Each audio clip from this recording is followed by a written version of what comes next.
नमस्कार, Sridevi classes YouTube channel पर आपका स्वागत है। हमारी प्लेलिस्ट एनर्जी मैनेजमेंट और इन्वायरमेंट में आज समझते हैं दिल्ली के एयर पोल्यूशन को किस तरह से कंट्रोल किया जा सकता है। तो समझते हैं दिल्ली के एयर पोल्यूशन को। आबादी के लिहाज से दिल्ली दुनिया का दूसरा सबसे बड़ा शहर है, लेकिन वायु प्रदूषण की दृष्टि से दिल्ली सबसे बुरा शहर है। यहाँ सूक्ष्म कणिकाएं PM 2.5 और PM 10 की कंसंट्रेशन सर्दियों में बहुत ज्यादा हो जाती है और साथ में एसिडिक गैसेज का भी बहुत बड़ा मात्रा में होना दिल्ली में मानव इतिहास का सबसे बुरा वायु प्रदूषण का दौर बना रहा है। दिल्ली NCR के इलाके में दोनों पार्टिकुलेट मैटर PM 2.5 और PM 10 की मात्रा वातावरण में बहुत अधिक है। साथ में एसिडिक गैसेज भी ज्यादा होने के कारण नाइट्रस ऑक्साइड वातावरण में ओजोन बना लेती है। एसिडिक रेन के अलावा ये ओजोन वोलेटाइल ऑर्गेनिक कंपाउंड्स के साथ राष्ट्रीय राजधानी क्षेत्र दिल्ली में बहुत हानिकारक फोटोकेमिकल स्मोक बना लेती है। एक सामान्य मानव के बाल की मोटाई का 30 गुना से भी छोटा रूप अल्ट्रा फाइन सूक्ष्म कण PM 2.5 का है। ये नाक या मुंह के रास्ते से शरीर में घुसकर लंग्स और ब्लड स्ट्रीम तक घुस सकता है। PM 2.5 नाइट्रोजन ऑक्साइड्स के साथ मिलकर बहुत खतरनाक हो जाता है। PM 2.5 और नाइट्रस ऑक्साइड दोनों दिल्ली में जो पब्लिक और प्राइवेट ट्रांसपोर्टेशन के लिए बहुत बड़ी मात्रा में व्हीकल्स चलते हैं, उनकी एग्जॉस्ट और रोड की डस्ट से आता है। जो NCR रीजन में बहुत सारी इंडस्ट्रीज हैं, उनके पॉल्यूशन से भी PM 2.5 और नाइट्रस ऑक्साइड्स पैदा हो रहा है। कंस्ट्रक्शन की एक्टिविटीज, दिल्ली के आसपास के कोल थर्मल पावर प्लांट्स और दिल्ली में बहुत सारे म्युनिसिपल वेस्ट का अनकंट्रोल्ड जलना, दिवाली के आसपास छोड़े जाने वाले पटाखों से इन हानिकारक पॉल्यूटेंट्स की मात्रा बढ़ रही है। पड़ोस में जो एग्रीकल्चर वेस्ट के रूप में हम धान का अवशेष, पराली जो जलाते हैं, उससे भी, और हवाओं के द्वारा थार के रेगिस्तान से जो रेत की मात्रा दिल्ली के वातावरण में आती है, वो सब मिलकर दिल्ली में पॉल्यूटेंट्स की कंसंट्रेशन को खतरनाक बना रहे हैं। जो एसिडिक गैसेज हैं वो सीधे एसिड रेन की फॉर्मेशंस करती हैं। जो नाइट्रस ऑक्साइड्स है वो ग्राउंड पर ओजोन की फॉर्मेशन कर लेती है और ये ओजोन वोलेटाइल ऑर्गेनिक कंपाउंड्स के साथ बहुत ज्यादा खतरनाक स्मोक और दूसरे सेकेंडरी पॉल्यूशंस के तौर पे पैन का निर्माण करती है। दिल्ली के वातावरण में पार्टिकुलेट मैटर्स का ज्यादा होना, एसिडिक गैसेज की अमाउंट सेफ लेवल से कई गुना अधिक हो जाना, ग्राउंड पर बहुत ज्यादा ओजोन की प्रेजेंस होना, स्मोक की फॉर्मेशन बने रहना, दिल्ली की एम्बिएंट एयर की एयर क्वालिटी इंडेक्स AQI को 400 से भी अधिक बना देती है। और ये जो सीवियर हेल्थ इंपैक्ट वाली एयर पोल्यूशन कंडीशंस है, इस कंडीशंस में लोगों को सांस लेने में दिक्कत आने लगती है, आंखों में जलन महसूस होती है, छाती में दर्द आता है, उन्हें वीजिंग और कफिंग के साथ रेस्पिरेटरी प्रॉब्लम्स के रूप में न्यूमोनिया और अस्थमा हो रहा है। उनके जो लंग फंक्शंस हैं उनमें डिटेरियोरेशन आ रहा है और NCR रीजन में सभी नागरिकों में इस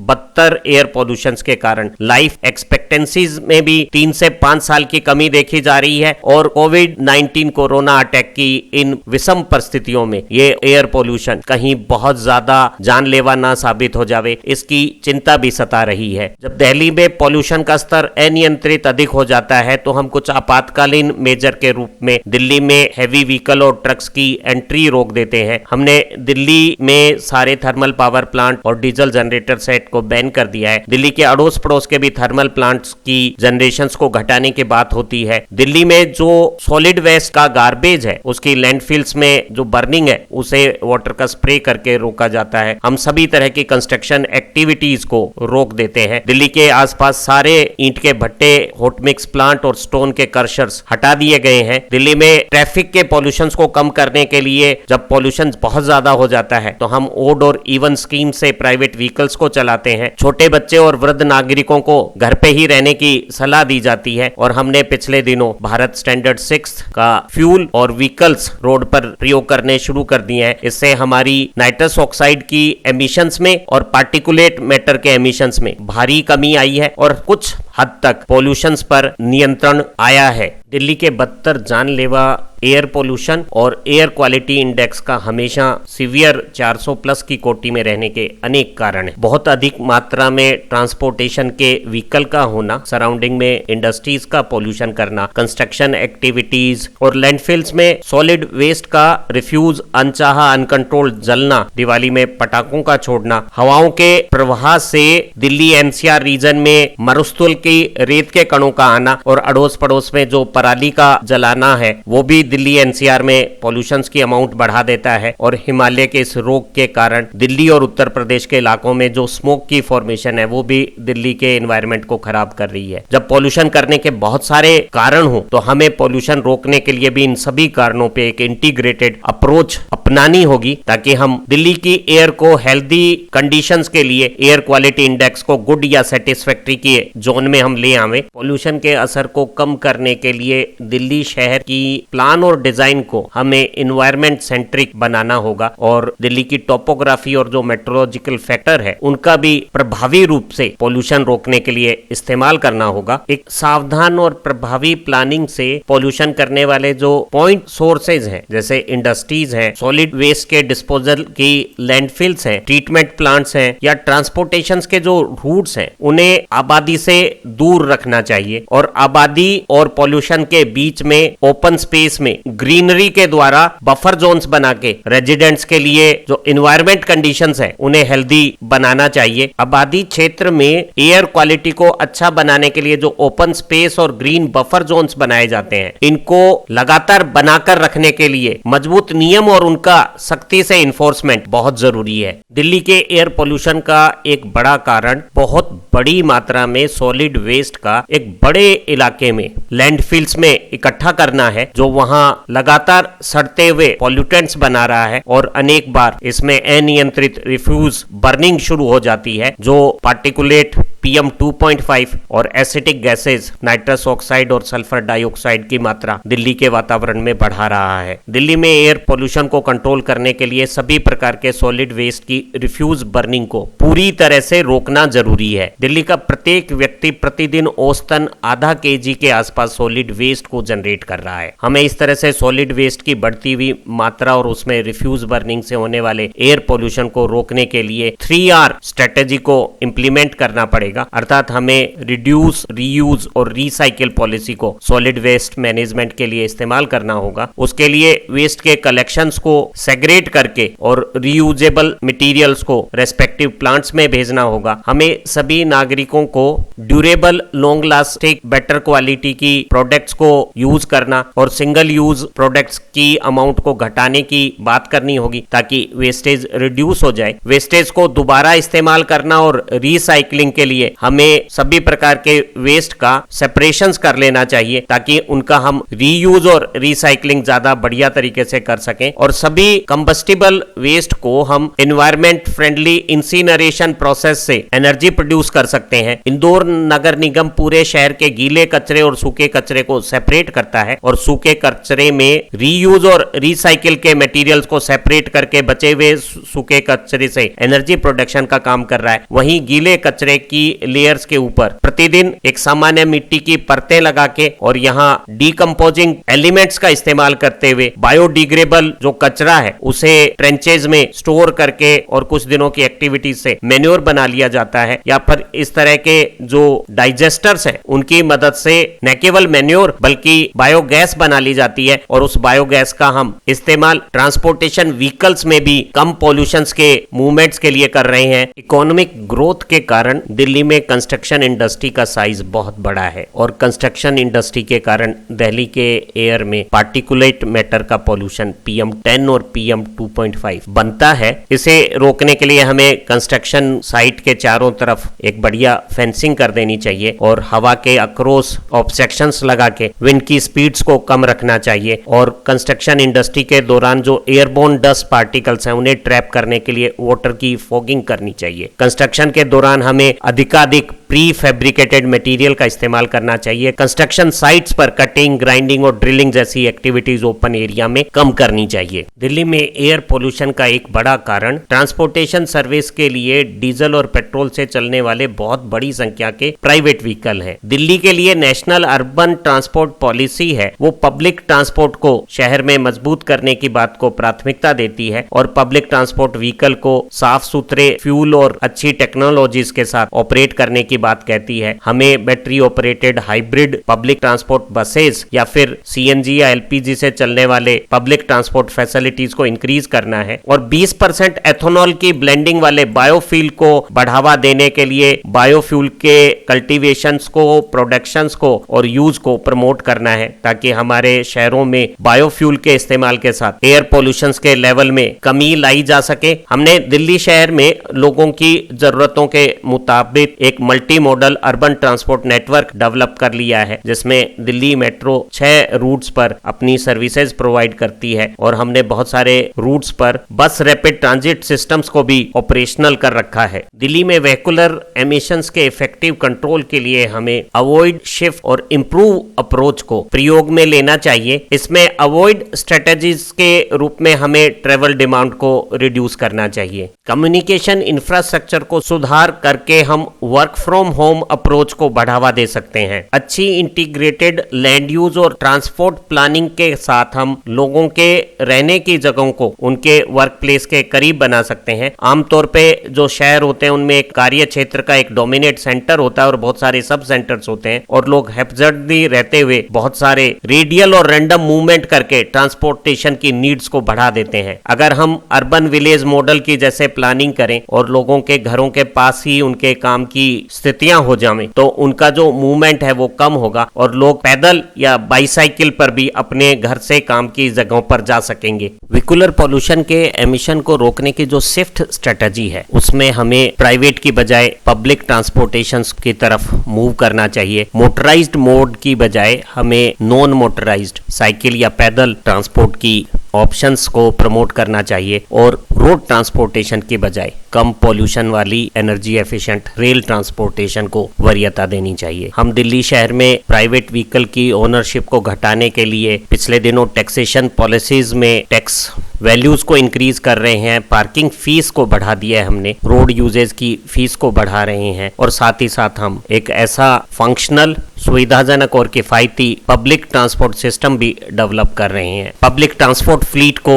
मॉडर्नाइज किया जा रहा है, उसमें इलेक्ट्रिक और हाइब्रिड व्हीकल्स को बढ़ावा दिया जा रहा है, जो ग्रीन ट्रांसपोर्ट फैसिलिटी है जो किसी भी प्रकार के पोल्यूशन को एमिट नहीं कर रही है। साथ ही साथ हम non motorised means of transport, walking और साइकिलिंग को बढ़ावा देने के लिए ऐसी एक्सक्लूसिव लेन्स बना रहे हैं जिनमें बढ़िया शेड्स और दूसरी फैसिलिटीज हैं जहां पैदल या साइकिलों को चलाया जा सकता है। साइकिलिंग को एनकरेज करने के लिए हमें दिल्ली में पेरिस की भांति ही पब्लिक बाइक शेयरिंग सिस्टम्स को डेवलप करना पड़ेगा। पूरे भारत में कार्बन काउंट को कम करने और एयर पोल्यूशन को सुधारने के लिए हमने national mission for electricity mobility NMEM शुरू किया है, जो ऐसे एनर्जी एफिशिएंट और इन्वायरमेंट फ्रेंडली हाइब्रिड और इलेक्ट्रिक व्हीकल के इस्तेमाल को बढ़ावा देगा। क्योंकि इलेक्ट्रिक व्हीकल बहुत महंगे हैं, इसलिए हम ऐसे हाइब्रिड और इलेक्ट्रिक व्हीकल की परचेज में बायर को इंसेंटिव्स दे रहे हैं, उनके रजिस्ट्रेशन टैक्सेस और फीस को घटा रहे हैं और हमें इन व्हीकल्स को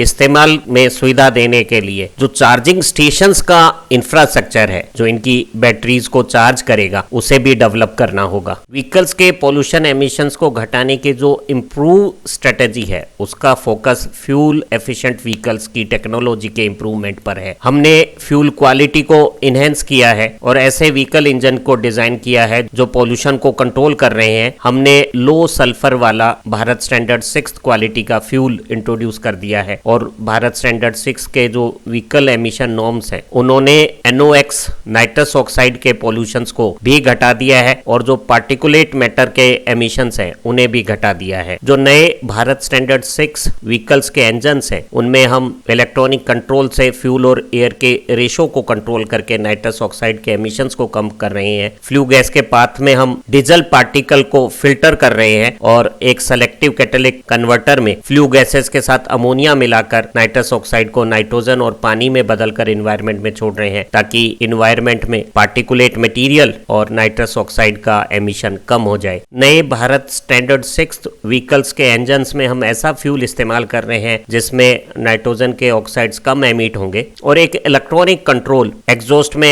NOx को सेंस करके यहाँ फ्यूल और एयर के रेशो को कंट्रोल कर रहा है। रास्ते में हम एमिशन से डीजल पार्टिकल्स बनते हैं उन्हें फिल्टर कर रहे हैं और सेलेक्टिव कैटालिटिक कन्वर्टर में अमोनिया की मिक्सिंग करके नाइट्रस ऑक्साइड्स को नाइट्रोजन में बदल रहे हैं। हमें इस तरह के जो परिवर्तन पहले से प्रचलित जो दूसरे व्हीकल्स हैं उनमें भी रिट्रोफिट्स के साथ करने होंगे ताकि हम हमारे वातावरण में पार्टिकुलेट मटेरियल और नाइट्रस ऑक्साइड के एमिशंस को घटा सकें। हमें पॉल्यूशन अंडर कंट्रोल जो इंस्पेक्शन सेंटर्स हैं उनकी संख्या बढ़ानी होगी और व्हीकल्स पे एनुअल इंस्पेक्शन और मेंटेनेंस की चेक इंश्योर करनी होगी ताकि हमारे व्हीकल्स अप्रूव्ड एमिशन स्टैंडर्ड्स के अनुसार पूरी यूजफुल लाइफ के दौरान काम करें और वातावरण में पॉल्यूशन की मात्रा को नियंत्रित रखा जा सके। सड़क की धूल का उड़कर वातावरण में बने रहना दिल्ली शहर में PM10 कंसंट्रेशन का सबसे बड़ा कारण है। हमें सड़क पर डस्ट एमिशंस को कंट्रोल करने के लिए सड़क की निर्माण की क्वालिटी को सुधारना होगा और एक 4 लेयर का जो स्ट्रक्चर है वो सड़क की वाटर एब्जॉर्प्शन कैपेसिटी को भी बढ़ाएगा और वेदर की रेजिस्टेंस के साथ ट्रैफिक के दौरान डस्ट एमिशंस को भी कम करेगा। इसमें सबसे नीची लेयर में हमें एक मोटी ग्रेवल लेयर लगाने के बाद क्रस्ट स्टोन की एक लेयर पे रोड सैंड को लगाना है और उसके बाद कंक्रीट या एस्फॉल्ट की एक लेयर लगा देनी है। न केवल हमें रोड की कंस्ट्रक्शंस और पेविंग को इंप्रूव करना है, साइड में ग्रेवल की कवरिंग करनी है और साथ ही साथ हमें बहुत रेगुलर और बढ़िया तरीके से रोड की क्लीनिंग के लिए वैक्यूम क्लीनर और ऑटोमेशंस का इस्तेमाल करना है। दिल्ली में एयर पोल्यूशन का एक बड़ा कारण सड़क पर वाहनों की बढ़ती संख्या के कारण लगने वाले जाम है। सबसे ज्यादा ट्रैफिक कंजेशंस क्रॉसिंग्स पर होते हैं। अगर हम मल्टी लेवल फ्लाईओवर्स बनाकर रोड की डिजाइन्स को इंप्रूव कर दें तो क्रॉसिंग्स पर ट्रैफिक जाम को रोका जा सकता है। सड़क की चौड़ाई बढ़ा के और ट्रैफिक सिग्नल्स के टाइमिंग प्लान को एक प्रॉपर कोऑर्डिनेशन से इंटरकनेक्ट करके हम ट्रैफिक जाम को कम कर सकते हैं। हमें ट्रैफिक सिग्नल्स की टाइमिंग को ट्रैफिक की अमाउंट के फीडबैक के अनुसार माइक्रो कंट्रोलर बेस्ड प्रोग्रामिंग से नियंत्रित करके भी हम ट्रैफिक जाम को कम कर सकते हैं। हमें शहर के चारों तरफ अच्छे बाईपास और रिंग रोड्स बना के ट्रांजिट व्हीकल्स को मूव कराना होगा ताकि शहर के अंदर एयर पोल्यूशन कम रहे। दिल्ली NCR रीजन में बहुत बड़ी संख्या में इंडस्ट्रीज के पोल्यूशन से भी एयर क्वालिटी खराब हो रही है। हम इंडस्ट्रीज में जो फ्यूल का कंबशन करते हैं वो पुरानी टेक्नोलॉजी के इनएफिशिएंट फर्नेसेस में होने से, फ्यूल में सल्फर और ऐश का कंटेंट ज्यादा होने से और पोल्यूशन कंट्रोल के सही तरीके सारी स्मॉल और लो टेक्नोलॉजीज की इंडस्ट्रीज में नहीं होने से हमारे वातावरण में पोल्यूटेंट्स के हाई इमिशंस के मुख्य कारण है। हमें ऐसे कोल का इस्तेमाल करना चाहिए जिसमें सल्फर और ऐश कंटेंट कम हो और कंबशन के बाद पार्टिकुलेट मटेरियल को फ्लू गैसेस से निकालने के लिए हमें फैब्रिक फिल्ट्रेशंस और एफिशिएंट इलेक्ट्रोस्टैटिक प्रेसिपिटेटर का इस्तेमाल करना चाहिए। सभी पॉल्यूटिंग इंडस्ट्रीज के चिमनियों की स्टैक की हाइट हमें बढ़ा देनी चाहिए और जो थर्मल पावर प्लांट्स हैं अड़ोस पड़ोस में दिल्ली के, उनमें चिमनी की हाइट 400 मीटर से भी अधिक सुपर स्टैक साइज की रखनी चाहिए ताकि उनका जो पोल्यूशन है वो ज्यादा एरिया में बिखर कर कंसंट्रेशन में कम हो जाए। एमिशन में एसिडिक गैसेस सल्फर ऑक्साइड और नाइट्रस ऑक्साइड का एमिशन कम करने के लिए हमें कंबशन चैम्बर में डीसल्फराइजेशन के लिए लाइम का इंजेक्शन करना चाहिए। एमिशन में नाइट्रस ऑक्साइड को कम करने के लिए हमें मल्टी स्टेज बर्निंग और सेलेक्टिव कैटालिटिक कन्वर्टर का इस्तेमाल करना चाहिए। हालांकि सेंट्रल पोल्यूशन कंट्रोल बोर्ड ने सारी उन यूनिट्स की पहचान कर ली है जो दिल्ली में पोल्यूशन के कारण है, लेकिन इन सभी यूनिट्स में बढ़िया एफिशिएंसी के एयर पोल्यूशन कंट्रोल इक्विपमेंट्स लगना अभी बाकी है। दिल्ली के आसपास धान की खेती के बाद फसल के जो अवशेष पराली होती है उसे खेत में ही सीधे जला दिया जाता है और इससे बहुत ज्यादा हानिकारक रूप से पार्टिकुलेट और एसिडिक गैस का पोल्यूशन दिल्ली में हो रहा है। हमें पराली के इस तरह से जलाने पर लगी रोक को ज्यादा सख्ती से पालना करवाना है और पराली के एफिशिएंट कलेक्शन प्रोडक्शन, उसके मैनेजमेंट और ट्रांसपोर्टेशन की व्यवस्था को एक सक्सेसफुल बिजनेस मॉडल बनाना होगा, ताकि हम इस पराली को कैटल फीड या एनर्जी जनरेशन के सोर्स के रूप में इस्तेमाल कर सकें और राज्य सरकारों को पराली और दूसरे क्रॉप के रेजिड्यू के मैनेजमेंट के लिए जो इस तरह की मशीनरी इस्तेमाल होती हैं और जो मेहनत का काम होता है उसके लिए एप्रोप्रिएट सब्सिडी का प्रोविजन करना होगा। दिल्ली के कृषि अनुसंधान केंद्र पूसा इंस्टीट्यूट ने कुछ ऐसे केमिकल्स के कैप्सूल्स तैयार किए हैं जिन्हें हम रेडिली अवेलेबल सामग्रियों के साथ मिलाकर एक बायो डिकम्पोजर बना सकते हैं, और जब इस बायो डिकम्पोजर का लिक्विड सॉल्यूशन पराली या दूसरे खेती के अवशेषों पर स्प्रे किया जाता है तो वो इस अवशेष स्टबल को सॉफ्ट बना के तेजी से डिकम्पोज होने वाला प्रोसेस में डाल देता है। और पाया गया है कि 20 से 30 दिनों के बीच में इस डिकम्पोजिंग प्रोसेस से पराली के ये अवशेष हैं वो खेत में बहुत उपयोगी फर्टिलाइजर और मैन्योर के रूप में बदल जाते हैं। सभी सरकारों को इस टेक्नोलॉजी के विकास और विस्तार के लिए उचित प्रयास करने चाहिए ताकि हम दिल्ली शहर में पराली से होने वाले पोल्यूशन को रोक सकें। उत्तरी अमेरिका, यूरोप और चीन की राजधानी बीजिंग जैसे दूसरे एशियाई शहरों में जो बहुत बदतर एयर पोल्यूशन की स्थितियां थी वो पिछले एक दशक में अच्छे प्रयासों के कारण सिग्निफिकेंट रूप से सुधरी हैं, क्योंकि इन सभी जगहों पर जो नए इन्वायरमेंट रेगुलेशंस हैं उनका सख्ती से पालना हुआ है और ज्यादा बेहतर टेक्नोलॉजीज का इस्तेमाल किया गया है। लेकिन चीन के अनेक दूसरे शहर और भारत के अधिकांश शहरों में एयर क्वालिटी की बदतर स्थिति अभी भी बनी हुई है, जहां न केवल PM 2.5 पार्टिकुलेट मटेरियल बल्कि एसिडिक गैसेस की भी कंसंट्रेशन अधिक होने के कारण मानव स्वास्थ्य के साथ भारी परेशानियां हो रही है। हमें दिल्ली में एनवायरमेंट कंट्रोल सिनेरियो को